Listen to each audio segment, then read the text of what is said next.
My name is Todd Stanley, and I'd like to welcome you to another edition of Todd Talk, where we take teaching theory and turn it into teaching practice. So, what I'm going to be talking about today is a common term that we use in gifted and in general education as well. So, the term is differentiation. The struggle with term is like our friend here. A lot of times we use this word, but we don't know quite what that word means, or we think we know what it means, but we actually don't know what it means. So I'm going to take this word and break it down a little bit. So the clue that you're looking for is actually in the word itself. So what is differentiation? So if you look at this word differentiation and you look, there is the word different in it. So what differentiation is having different lessons for different students. Fairly simple, right? Well, unfortunately, a lot simpler than said than done. So the question becomes, where can you make things different? There are three areas that you can differentiate in. One is content, two is the process, and three is the product. So I'm going to talk about each of these individually. The first one being content. Content is any books, websites, videos, whatever, any resources that you're using with students to teach a new idea that you can differentiate or have different content based upon the level of your students. So let's take this example here. So when we look at individuality, we're trying to teach this theme to students. So you may have some students in the class that needed a very obvious example of individuality. And in other words, they're not going to be seeing the subtle or reading in between the lines. They are students that just need it laid out very clearly for them. So you might want to have them read the book Stargirl by Jerry Spinelli, because that book is a lot more simple in the way it delivers its message. It's a lot more clear in the individuality that's being used there. Let's say you have that middle student that maybe gets it a little bit and doesn't need it so simple, but can't go so deep into it. So they're at the next level there. So you might offer them the book The Giver by Lois Lowry, because this teaches the theme of individuality. And you would have those students reading that particular book. And then you might have students that are able to discern between individuality that's not blatantly told to them. They can kind of read between the lines. They can see the theme. They can see it buried there. And so this student might be given The Outsiders by S.E. Hinton. Because, and this one is not as blatant, but it's there. If you look at the difference between the two different groups of socioeconomic people in that, you're going to see the individuality that comes through there. So that's one way that you could do content. Content could also be the math problems that you offer. So if you're teaching a math concept, you might give a certain set of problems to some students because they're getting the basics of it. Some who have a good grasp of it, you might want to give middling, challenging questions. And kids that are able to handle it at a high level, you might give them really challenging questions. Now, keep in mind, there is a huge difference between challenging them with content and volume. So what I mean by that is we take our three books again and we take a look at those. We may say, well, which book has the least amount of pages to read? We'll give that to the kids who are having trouble. It's not about the volume of things. Also, with the math example, it's not about giving the advanced kids more.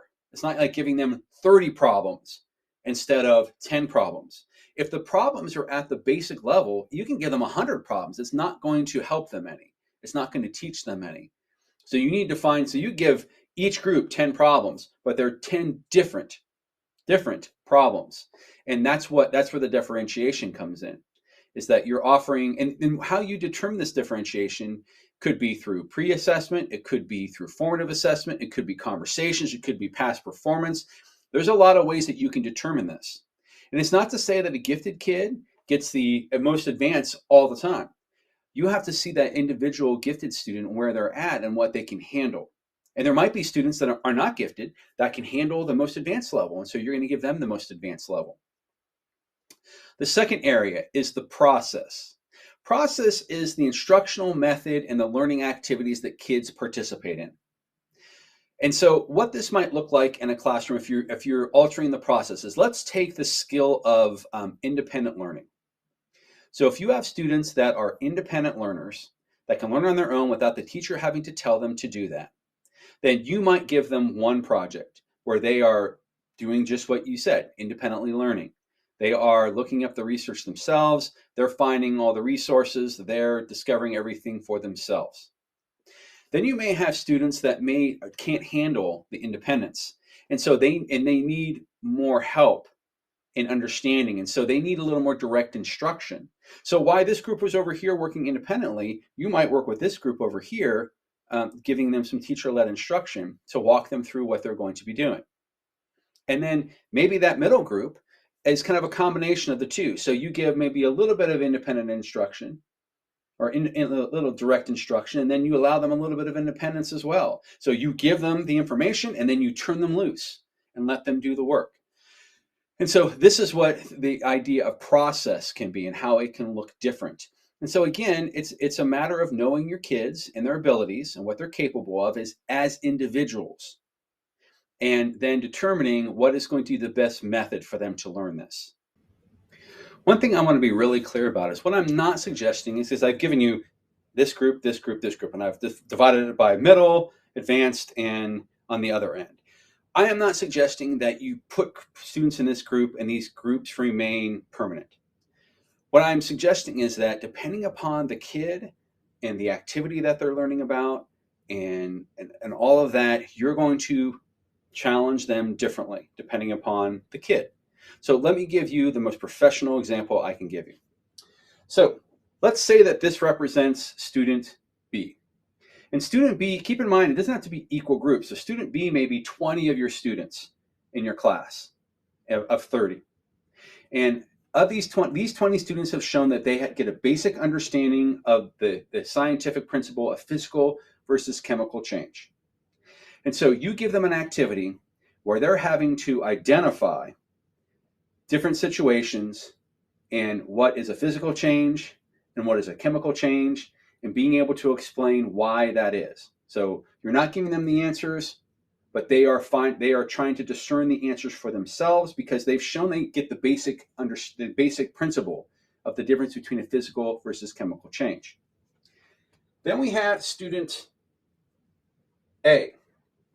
Student A may be struggling to get their understanding. So you give them an activity where they're just getting the basic definitions of what physical versus chemical changes are, and you provide examples for them where they are looking at those examples and there's an explanation as to why one is a physical and one is a chemical change, so that we're getting a basic understanding of what it is, the physical versus chemical change, so that these students can exit this particular activity knowing what the difference between a physical and chemical change is.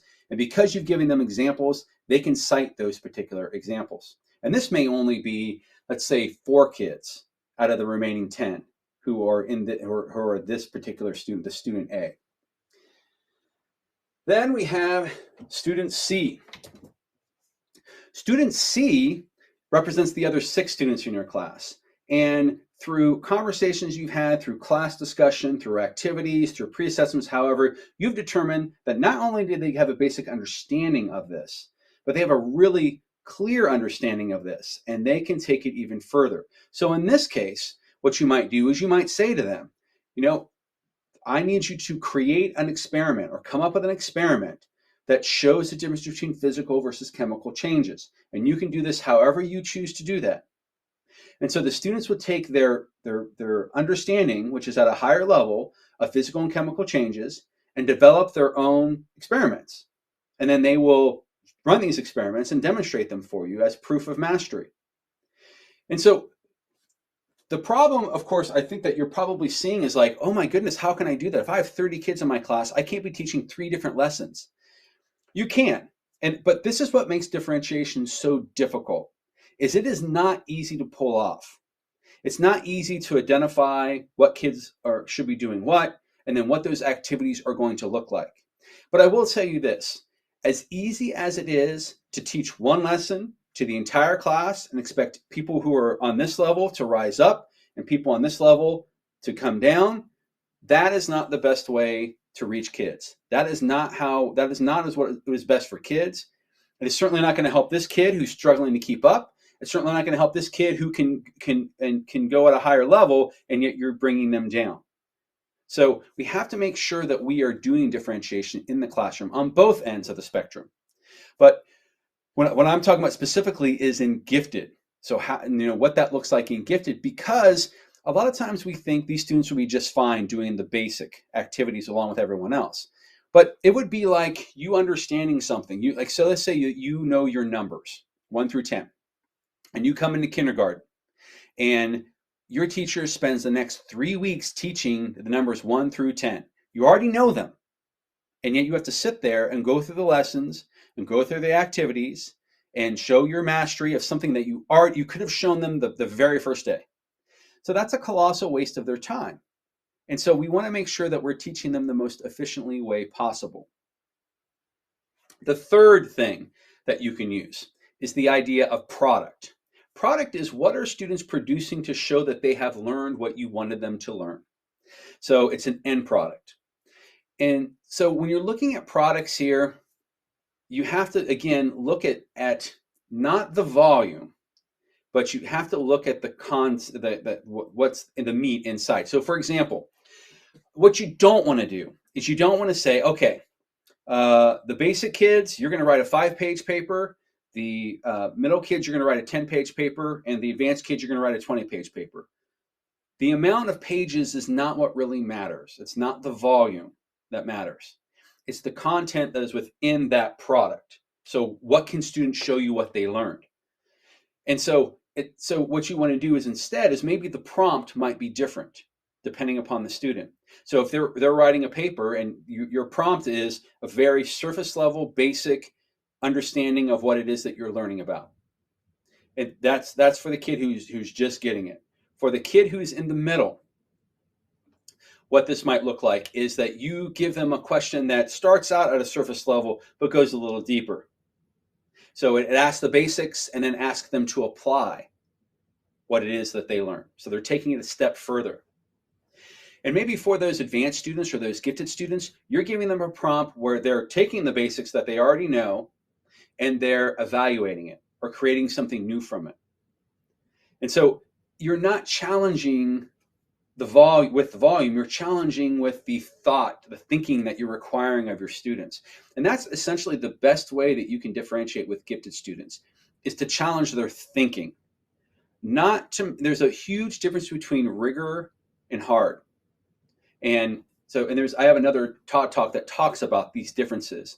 But a lot of times we think that rigor means just making things more difficult, giving them more of something. That is definitely not the answer when it comes to these students. So what can you specifically do with gifted students in order to differentiate the lesson, in order to challenge them at the level that they're capable of? So there's a few strategies that you might employ. One of these is independent study, which I mentioned before. So an independent study is student shows they have basic mastery of this. They can demonstrate it from the very beginning. So why don't you let them dig a little deeper into that, deeper than the rest of the class is going to go.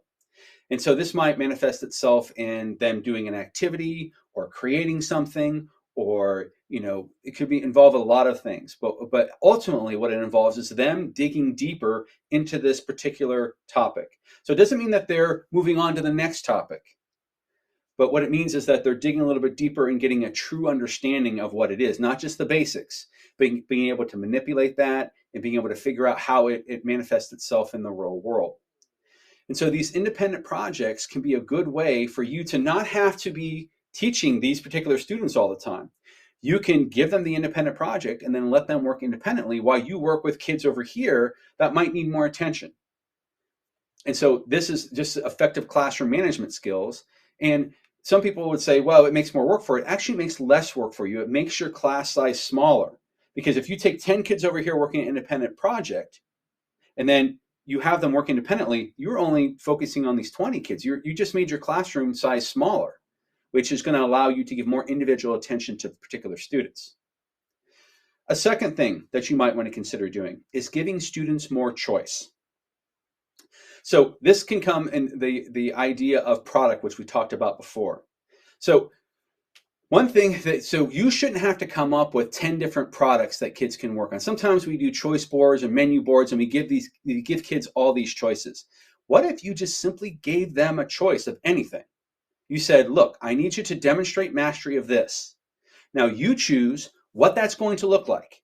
You choose how that's going to be done, and you choose, what you're going to turn in to show me that you have learned what you said that you have learned. And so giving students this choice does a couple things. First off, it takes the burden off of you of having to come up with all these different choices. Second off, it allows kids to be part of the learning process. And this is going to increase motivation because it's like, oh, well, I get to choose. And you're not just having the high-end kids choose, you're having the other end choose as well. And they may choose something more basic. But they may surprise you and choose something that's going to be a little more challenging because they're excited or motivated about it. But giving students, it's amazing how students will differentiate for themselves if you give them the choice to do that. So you have to make opportunities for students to make choices in things such as product. Or when it comes to resources, if you ask them to look up a term and you don't give them the website to go to, you just have them do a Google search, and 10 different kids are finding 10 different sites that is applicable to their understanding of it. And they can read it and understand what it's saying at the level that they're capable of, so that you can differentiate in that way as well. A third way that you can differentiate as a basic strategy is the use of project-based learning. One challenge I was faced when I became a teacher of gifted students is, how do you differentiate in a classroom where you may have kids that have a 128 IQ and kids that have a 145 IQ? Which is just as big as a gap as if you had a kid in your class that had a 124 IQ and has a 100 IQ. So it's the same, even though all of these kids are gifted over here, there's great difference and disparity between their abilities and the way that they understand things. And so I had to figure out a way, what's the best way, most efficient way to differentiate in my gifted classroom. And so what I started using was projects. And so the reason why this allowed me to differentiate is it allowed me to differentiate all three aspects. So, for example, the resources that we talked about before, the process, and the product can all be altered and made different within a project. And so what this allowed me to do is it allowed me to hit all three of these. And so some students might be altering the resources that they're getting, but other kids and some may be more advanced than others. Other kids over here might be looking at the process, the way that they're doing that, the way that they're learning that. Other kids might be looking at the product and coming up with something more advanced based on that. So they can differentiate within the project itself. And so what happens is the differentiation becomes very organic. You, the teacher, kind of set the table for them, but then they're the ones who are deciding how that works and what that looks like. And so I think project-based learning is a really good way to differentiate within a classroom. Project-based learning is not just for gifted kids. It can be used with any kids. And when you give them choices of what they can do, or give them opportunities to make choices, then they will naturally gravitate towards the level that they're capable of. And then that's when the differentiation happens. So it doesn't have to be you making 20 different lesson plans. What it could be is you making one lesson plan that has a lot of choices. And then the kids could come up with the 20 iterations of that and what that looks like. So now that I've explained what differentiation is, I want to explain what differentiation is not. Because a lot of times, again, we have a misunderstanding of what it means to make work different. So one example that I can use from my own daughter's experience is that she was in the honors class. And the major difference between the honors class and the classroom with regular ed students was the due dates for their papers. The prompt was the exact same. The expectations were the exact same. But the honors class had to turn in their paper on Sunday, and the regular students had to turn theirs in on Wednesday. That is not differentiation. That is not teaching them any deeper. It's not teaching them any differently. Another example, which I gave you before, is that sometimes we tend to want to give kids more. So they finish their work early. So what is our solution? We give them more of the same work.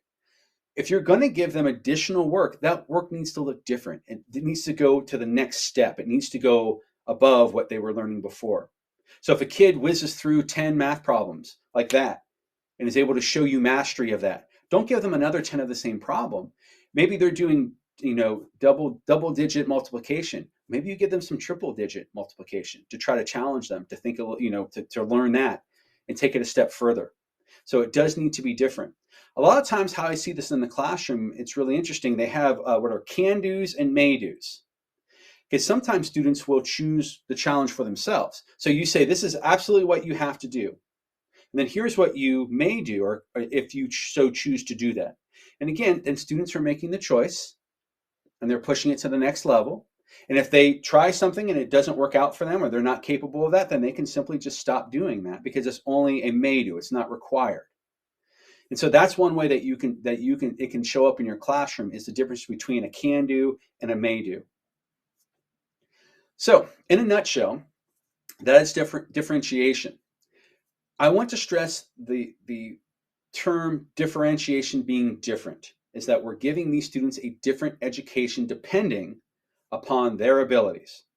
And so when you have gifted kids with high abilities, then you're going to challenge them at a higher level. If you have kids who are at the other end of the spectrum, who maybe are having some difficulty gaining a basic understanding, then you will scaffold them to get them up to the level where they do get an understanding. But one thing we should not do is generalize that all gifted kids need to be challenged at all different levels. Even within the gifted classroom, you will have to differentiate. And I know this makes your job harder, and I know this makes it more challenging, but it is what is best for kids because no one wants to get an average education. A person wants to get the education that they're capable of.